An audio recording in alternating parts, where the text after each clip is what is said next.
Brexit live, Ms Truss and Lord Frost in ferocious row with Gove on new free trade deal. 4 cabinet ministers are locked in a row on a £20 billion trade deal with Australia, which is just weeks away from being finalised. The Financial Times reported that Mr Eustice and Cabinet Office Minister Michael Gove were at loggerheads with International Trade Secretary Ms Truss and Brexit Minister Lord Frost over granting tariff-free access to Australian farmers under any proposed deal. The newspaper reported that doing so could spark a backlash from the UK farming industry due to the impact of potential zero-tariff imports of lamb and beef. But Ms Truss considers the first major post-Brexit trade deal a crunch point, with a desire to finalise it before June's G7 conference in Cornwall. Australian authorities say two-way goods and services trade between Australia and the UK was valued at £17 billion in 2018 to 2019, but UK officials say the 2021 deal is worth significantly more.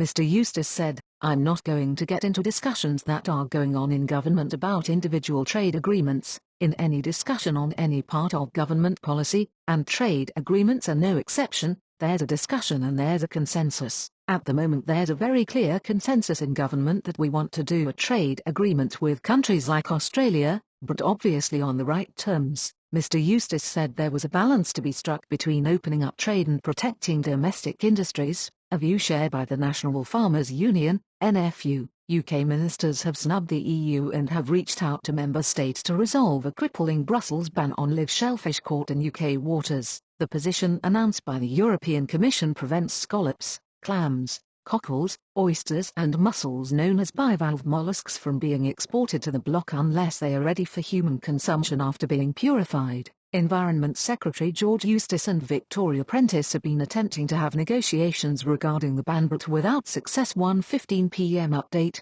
UK at real risk without economic change. The SNP has ramped up its challenge to the UK government to urgently deliver an investment-led recovery from the pandemic and impact of Brexit, after a new report warned that the UK is at real risk of falling further behind without real change. The report, titled "The UK's Decisive Decade Marks the Launch of the Economy 2030 Inquiry," a joint project by the Resolution Foundation and London School of Economics, it concludes that the UK's recent past has been marked by stagnant living standards, weak productivity, low investment and high inequality. Alison Thewlis MP said, "This new report must serve as an urgent wake-up call for the Westminster Tory government against repeating the same mistakes of the last economic crisis and pushing the UK further." Tim Farron MP, Liberal Democrat spokesperson for Environment, Food and Rural Affairs, said, "So often Conservative ministers take to social media to say how much they love British farming, but their proposed new trade deal with Australia shows that when push comes to shove they are perfectly happy to sell our farmers down the river."